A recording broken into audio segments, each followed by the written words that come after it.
Hurricane Ida is slamming into Louisiana right now, pounding that state with strong wind and heavy rain.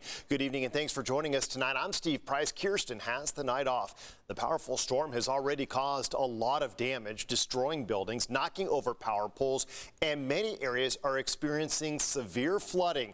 And it is all far from over. News 8's Evan Narani is in New Orleans tonight covering the storm. He has the very latest.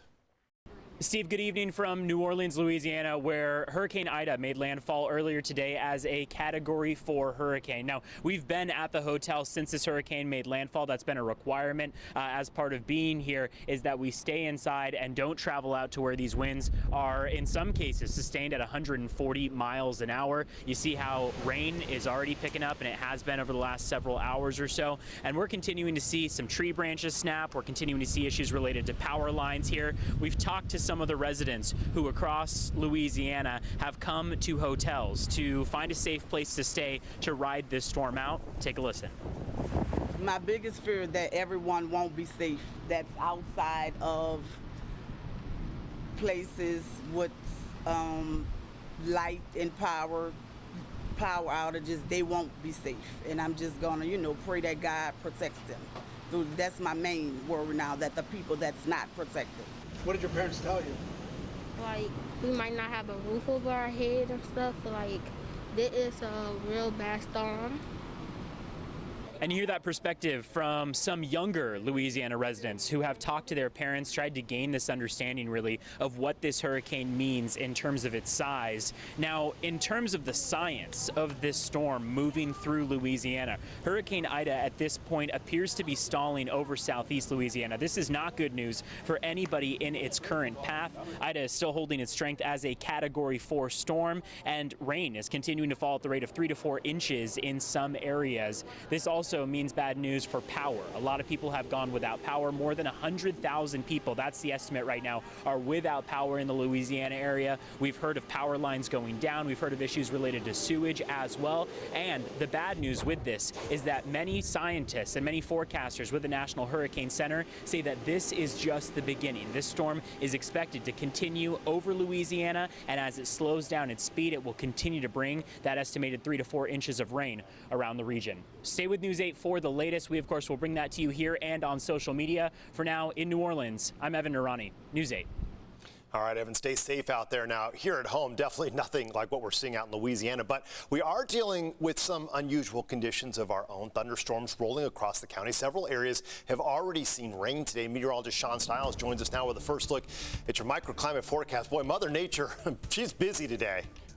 To say the least, and this heat continues, although it is starting to break a little bit. We've got the heat advisory in place, but I want to point out this bright red area. This is a flash flood warning for northern parts of San Diego County into Riverside County, and it continues to be there until 8:30 tonight. That is because there is some very potent thunderstorms out there. Look at this moving through the Palomar Mountain area. I don't know where you were in the county today, but we had light rain all the way out to the coastline, and in the mountains they've had some tremendous downpours. The reports coming in are not that large. The National Weather Service is accumulating that information right now, but of course very little along the coastline, although 3/100ths out towards Miramar. Up at Palomar Mountain, 16/100ths, but I suspect when the numbers start to roll in, we'll get much more elevated amounts of rain. So the cool down arrives tomorrow, 78, 76, 75. We'll actually go a little bit below average along the coastline,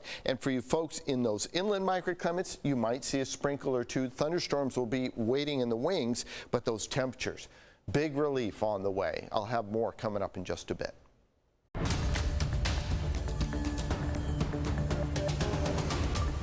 Tonight, U.S. officials have taken more action to stop further attacks in Afghanistan. They say that a drone strike blew up a vehicle carrying multiple suicide bombers from Afghanistan's Islamic State affiliate. The officials claim the bombers were planning to attack Kabul's airport again. An Afghan official says 3 children were among those killed in that strike. The remains of the U.S. service members who gave their lives to help with evacuations in Afghanistan returned to U.S. soil today.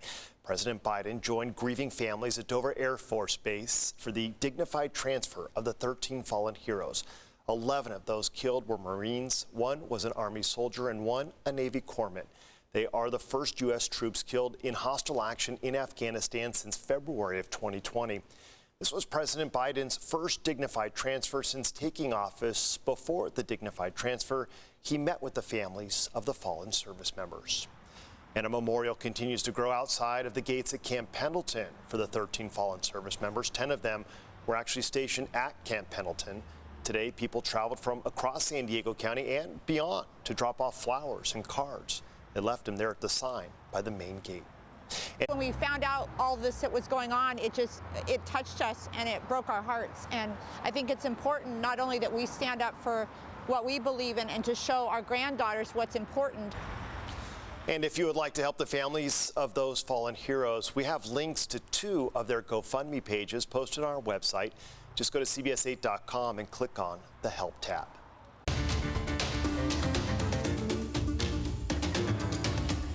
A scary situation last night near Belmont Park. An argument led to shots fired. Police say the bullets hit 4 innocent bystanders, and the shooters, they got away. News 8's Ariana Cohen spoke with witnesses who recalled that horrifying night. Right now, I'm in the area where there was a lot of commotion Saturday night. Normally, this is a fun place to be. However, I talked to a couple bar and restaurant workers. One tells me he saw people lying on the ground right here, thinking they had lost their life. Thankfully, their injuries were not life-threatening. The shots were close enough where you can smell the gun smoke. Chris Thomas was working when he saw the chaotic scene around 10 Saturday night by Belmont Park. You can kind of see people lying on the ground, 2 or 3 people, and they were kind of in agony, trying to scream in agony. Other Mission Beach bar and restaurant workers nearby also saw the same thing. We just saw a bunch of people running in every direction. People just panicking, and police start pouring in. Very, very unsafe. I mean, we walk that corner every day to get to our cars, go home.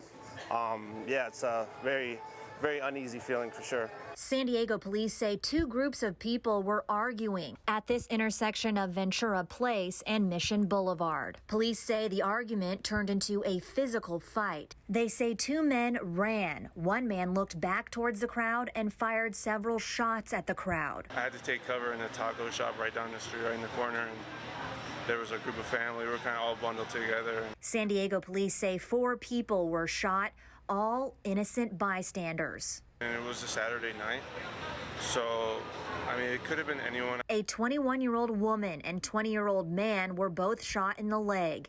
A 19-year-old man shot in his rib cage, and a 30-year-old man shot in his knee.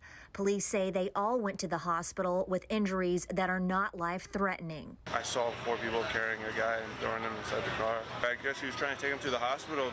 I mean, glad no one died. I mean, the fact that they're still out there is definitely the same, uneasy. After the shooting, police say the 2 men ran east on Mission Boulevard towards this park area. Police are continuing to search for 2 Hispanic men in their 20s. Yeah, it's definitely kind of a looming fear right now. You know, we haven't heard anything lately like that, so hopefully that's the end of it. Anyone with information should call Crime Stoppers. I'm Ariana Cohen for News 8. A horrific scene in the South Bay last night. A woman fell out of the back of a limo bus onto the freeway. It happened just after 8 o'clock in the northbound lanes of Interstate 5. The CHP says the woman went to use the restroom on the bus, but opened the emergency door by accident and fell into traffic. She was helped to the side of the road and taken to the hospital. She has major injuries. We have not received an update today on her condition.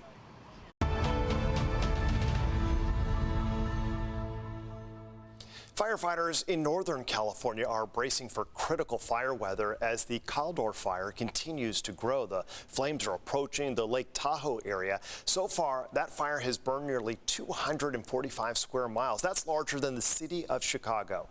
Rising temperatures and high winds are expected to pick up over the next few days, and that's making that fire harder to fight. More than 600 structures have been destroyed. At least 18,000 more are in danger. Evacuation orders are in place for those who live in El Dorado County and the surrounding areas out there. That fire at this point 19% contained. And the Chaparral fire continues to grow near the border of San Diego and Riverside counties. It's burning 1,400 acres, and overnight it destroyed 2 homes. As people living nearby are scrambling to evacuate, a San Diego group is stepping up to help. Lori Perez has the story.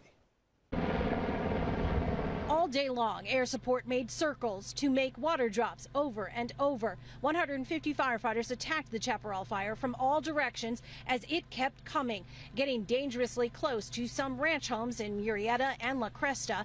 Firefighters were able to keep it from destroying any properties, but they ordered evacuations of neighborhoods at the foot of the Santa Ana Mountains, keeping in mind this area has not burned for decades. The last time that this area burned back here was the Walker fire, and that was back in 1969. So just good to know there's a lot of fuels here, and we want to try and nip this thing in the bud as quickly as we can. They were in a race with the fire, which quickly created burn scars and beautiful but deadly sheets of flames. Locals in this rural area rushed to get out of its way and to move many large animals to safety. This group came up from San Diego to help transport horses. Cows and anything that they need. We've got big rigs, and we'll get them out of here. Residents were grateful to have a plan and some advance warning.